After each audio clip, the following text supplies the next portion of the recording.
Olá! Enquanto a floresta queima na Amazônia, no Pantanal e no Cerrado, o Conselho Nacional de Meio Ambiente retira a proteção de unidades de conservação, manguezais e restingas. O governo Bolsonaro fragiliza a legislação ambiental vigente no país e cumpre a promessa de deixar passar a boiada.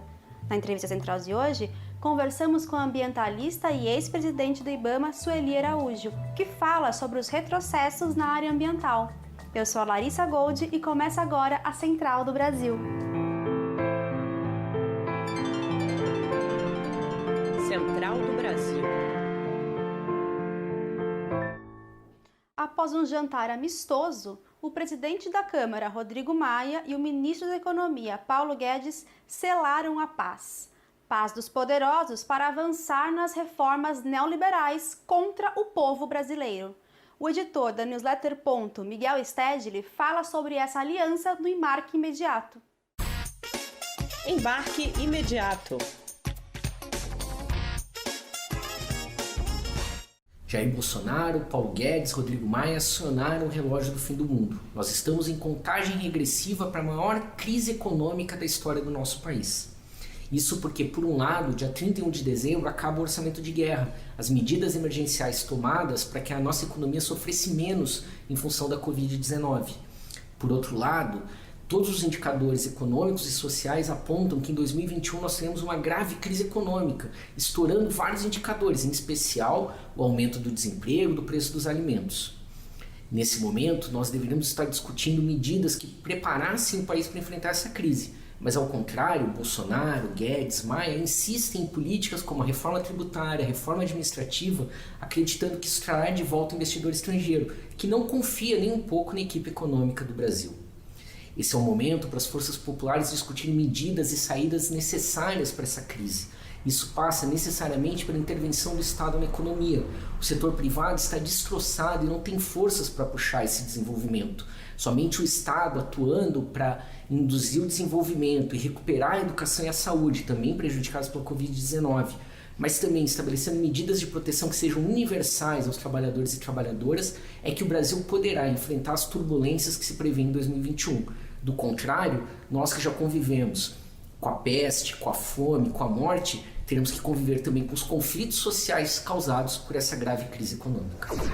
Você já percebeu que aumentou a quantidade de famílias, crianças e adolescentes nas ruas das cidades? A vulnerabilidade social que aumentou com a crise sanitária da Covid-19 escancarou um grave problema social: o trabalho infantil. Confira nos Trilhos do Brasil com Afonso Bezerra. Trilhos do Brasil. De acordo com os dados do IBGE, em 2016 o trabalho infantil atingiu mais de 2 milhões de crianças e adolescentes entre 5 e 17 anos. Uma das raízes deste problema, na avaliação da Procuradora do Trabalho, Ana Maria Villarreal, é a desigualdade social profunda. A questão da desigualdade social estrutural, que deveria vir acompanhada de fortalecimento das relações de trabalho, maior proteção social, maior proteção previdenciária, isso está se desfalecendo, na verdade. Desde a reforma de 2017, a gente tem visto só medidas precarizantes. Então, as relações de trabalho cada vez mais desprotegidas, isso vai levar a um aumento do trabalho infantil. A exploração do trabalho infantil é uma real ameaça à vida desses meninos e meninas. De 2009 a 2019, de acordo com o levantamento do Ministério Público do Trabalho de São Paulo, mais de 13 mil sofreram acidentes de trabalho graves. Os casos estão mais concentrados na região sudeste. São Paulo e Minas Gerais somam juntos mais de 300 mil crianças e adolescentes ocupadas, segundo o IBGE. O que favorece esta prática é o discurso naturalizante do trabalho infantil, muito presente nas falas do presidente Bolsonaro e na ausência de investimento na erradicação do trabalho infantil, como aponta Isa Oliveira, secretária executiva do Fórum Nacional de Prevenção e Erradicação do Trabalho Infantil. O plano já está paralisado, não se tem nem uma informação sobre a implementação do plano e muito menos de um possível monitoramento do plano. Então, essa é uma questão muito grave. Na parada cultural de hoje, a estudante Luísa Diniz indica uma série nacional digna de maratona. Parada cultural. A série brasileira da Netflix, Boca a Boca, foi lançada em julho desse ano e foi dirigida por Esmir Filho e Juliana Rojas. Boca a Boca conta uma história ficcional de uma pequena cidade chamada Progresso, que já faz uma sacada, já que as coisas lá são bem conservadoras. A protagonista da série é Fran, uma menina preta que perdeu a sua irmã gêmea na infância e é filha de uma trabalhadora da fazenda Nero, que se intitulam como a com carne e tecnologia mais avançadas. O filho do dono dessa fazenda, Alex, é amigo da Fran e é vegano. E completando o trio protagonista, Chico, que veio de outra cidade, entre aspas, para se ajeitar. É uma série muito bonita, não só sua história, delicadeza e lição, mas também a direção de arte é impecável, dá gosto de ver. Ela consegue trazer o grande contraste entre uma cidade pequena, pecuarista, e algo bastante futurista, tecnológico, com muitas cores neon, figurinos, maquiagens e uma trilha sonora bem psicodélica. A playlist da série é algo bem marcante, vai de Te Amo Desgraça do Bacuxi do Blues até uma versão techno de Boi da Cara Preta.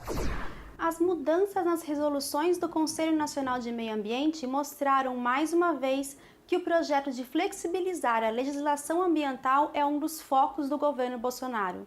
Veja na reportagem de Camila Piacese os impactos sociais e ambientais dessas medidas. Nacional. Os mangues e restingas brasileiros típicos do litoral estão sob ameaça.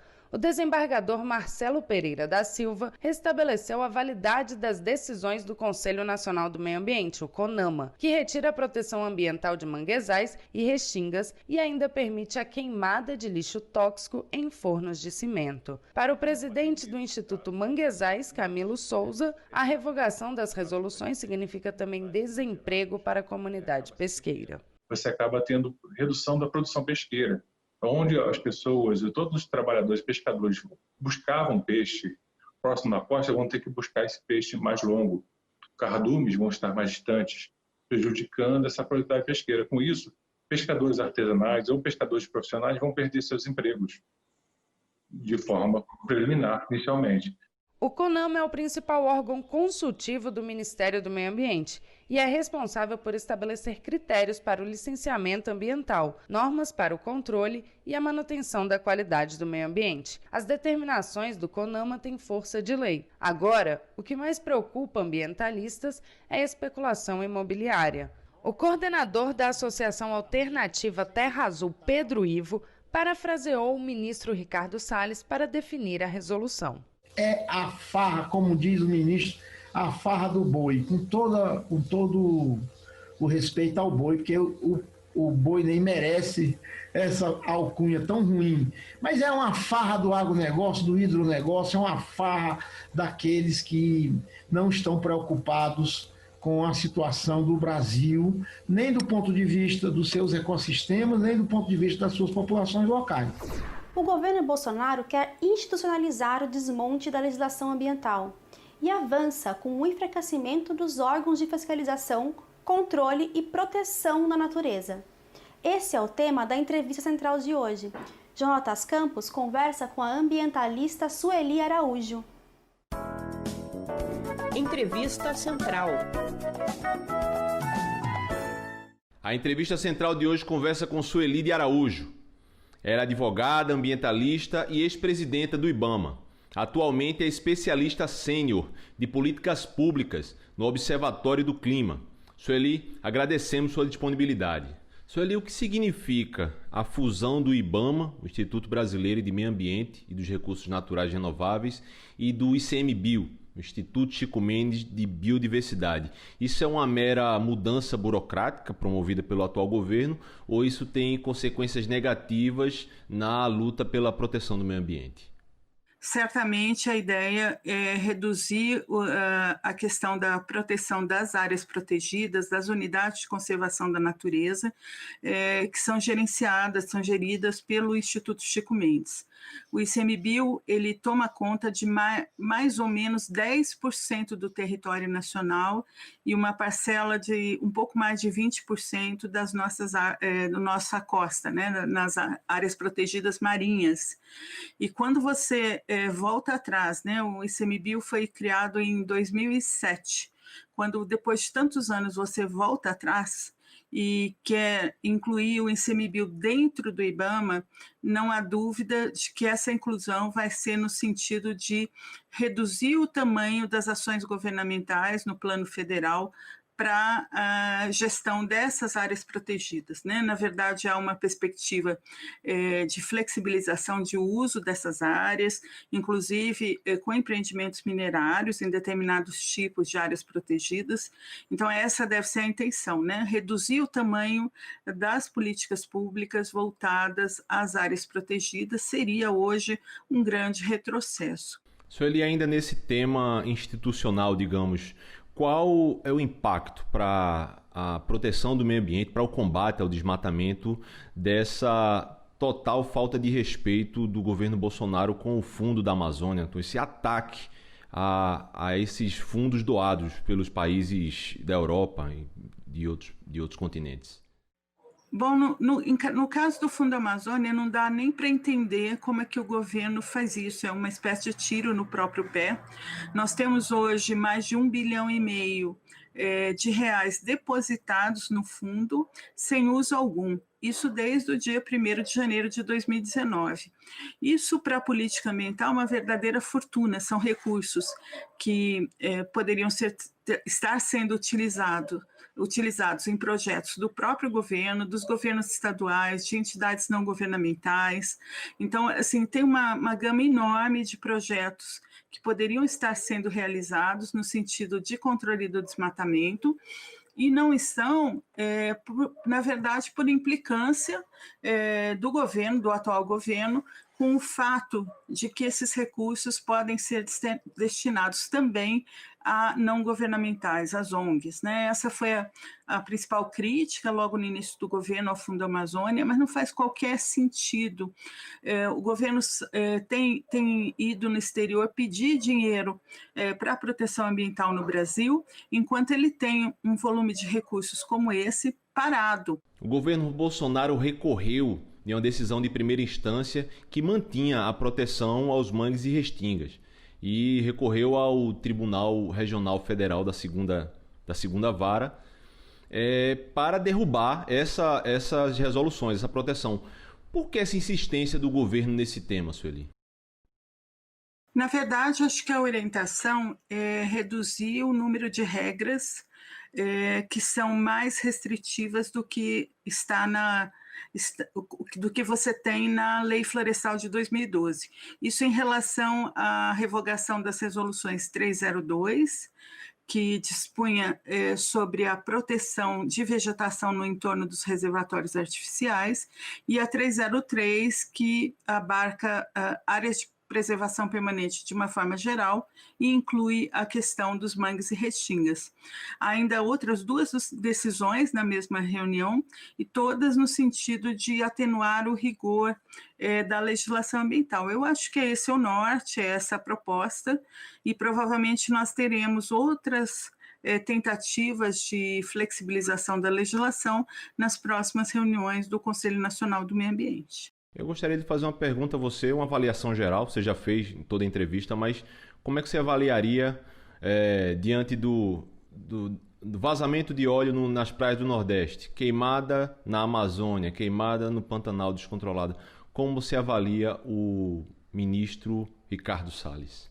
Em geral, a atuação do ministro é no sentido de uma antipolítica ambiental. O ministro está sempre contra as regras ambientais, e a política ambiental é essencialmente regulatória. Ele sempre está contra as entidades não governamentais que lutam pela proteção do meio ambiente. Não faz nem sentido um ministro com esse perfil atuar como ministro do meio ambiente. Eu fico por aqui, mas você pode embarcar na Central do Brasil em todas as plataformas de podcasts, como o Deezer, o Spotify, o Google e o Apple Podcasts. A gente se encontra amanhã e até!